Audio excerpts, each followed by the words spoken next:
প্রিয় শিক্ষার্থী, আজকে তোমরা বিন্যাস এবং সমাবেশের অষ্টম লেকচার দেখছো। আজকে তোমরা গাণিতিক সমস্যার সমাধান করবে।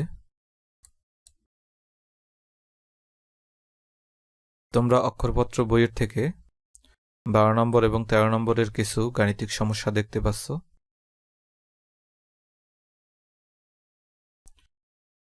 তোমরা 12 নম্বরের প্রথম অঙ্কটি দেখো। এটা আমরা গত পর্বেই দেখিয়েছিলাম।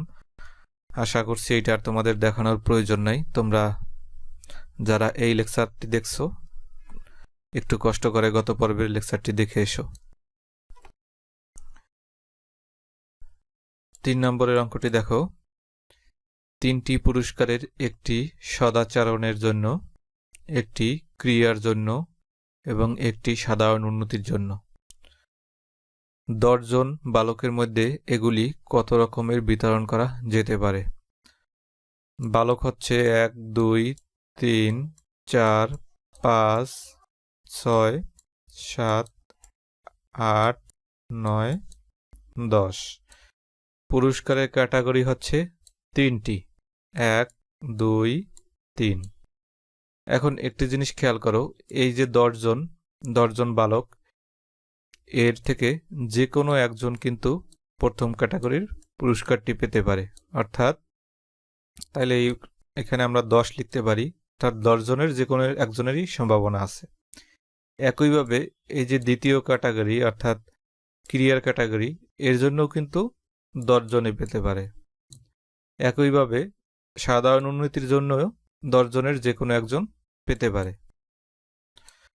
তাহলে 3টি 10 যেহেতু 3 টু দি পাওয়ার কিউব অথবা 3টির 10-এর গুণফল, এটাই হচ্ছে আমাদের উত্তর।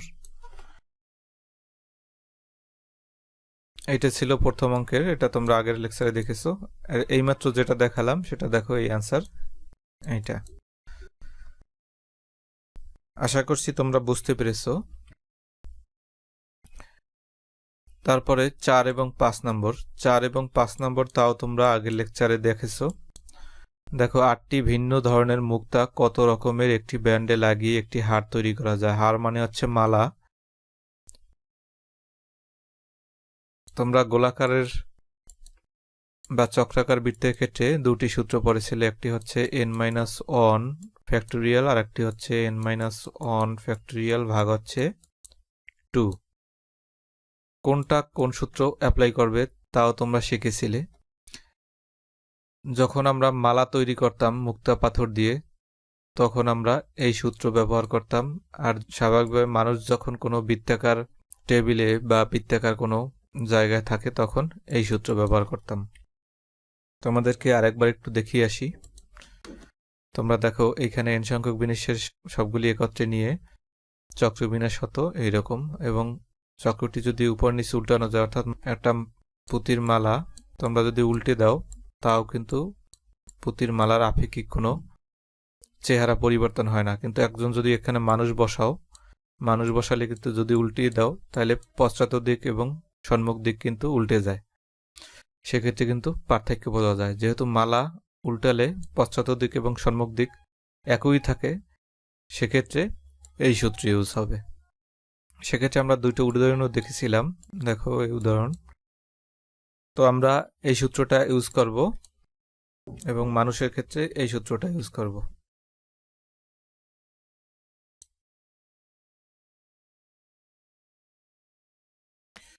তার মানে দেখো, যেহেতু 8টি ভিন্ন ধরনের মুক্তার মালা, তাহলে n-1 ফ্যাক্টোরিয়াল ভাগ 2, n এর মান হচ্ছে 8, 8-1 মানে হচ্ছে 7 ফ্যাক্টোরিয়াল আর ভাগ হচ্ছে এই 2।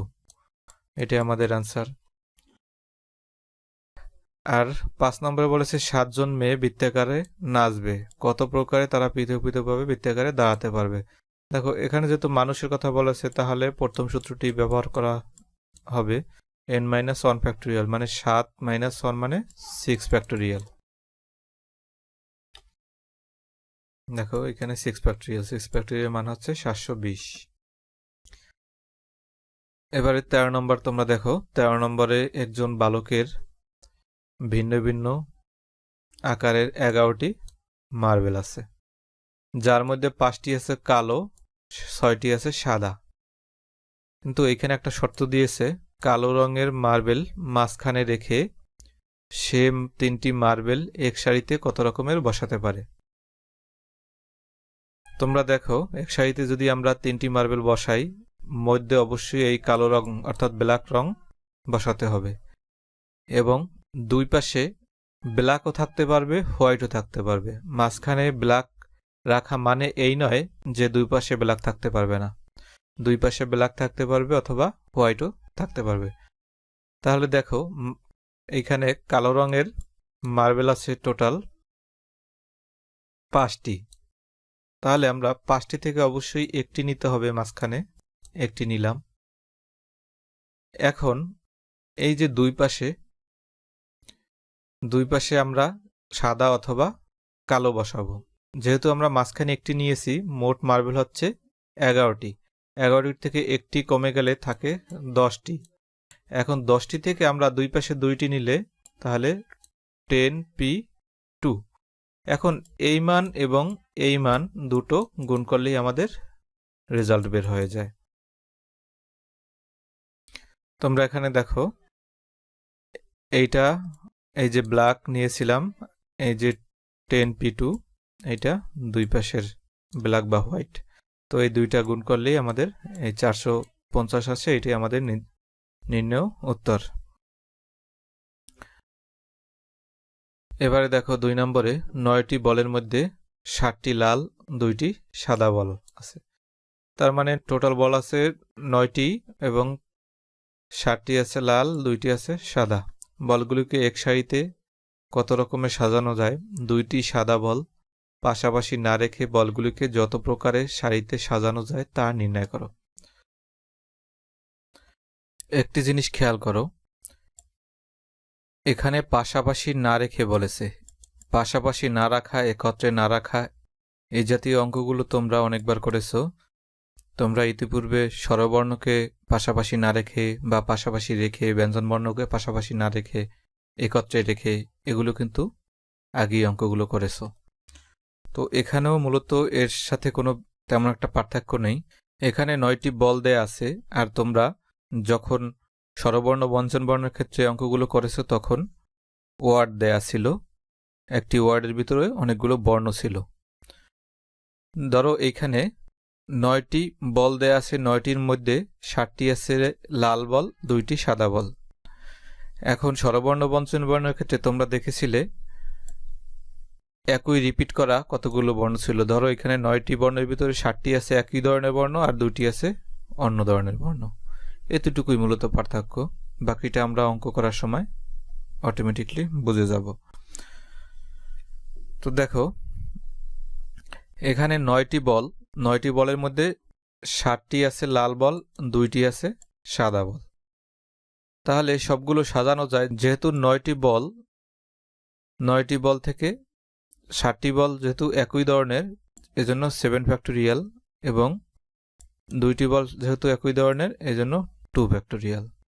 আমরা ওয়ার্ডের ক্ষেত্রেও এরকম করতাম না, SORRY। এইটার যদি আমরা সাজানো সংখ্যা বের করতাম 1 2 3 4 5 ফ্যাক্টোরিয়াল, ভাগ লিখতাম যেগুলো একই জাতীয় বর্ণ, ওইটা 2 ফ্যাক্টোরিয়াল। এখানেও ঠিক একই রকমের, এখানে 9টি বল আছে, 9টির মধ্যে 7টি আছে লাল বল যা একই ধরনের, এজন্য 7 ফ্যাক্টোরিয়াল, আবার 2টি আছে সাদা বল যা একই ধরনের, এজন্য 2 ফ্যাক্টোরিয়াল।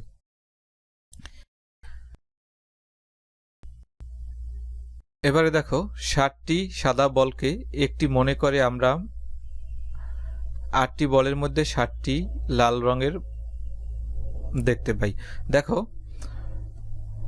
আমরা যখন স্বরবর্ণের ক্ষেত্রে করেছিলাম তখন স্বরবর্ণগুলোকে একটি বর্ণ ধরতাম না, ঠিক একই রকমের যেহেতু এখানে 2টি সাদা বল বলেছে, এই 2টি সাদা বলকেই আমরা স্বরবর্ণ কল্পনা করি, তাহলে এই 2টি সাদা বলকে আমরা একটি বল হিসাবে ধরতে হবে।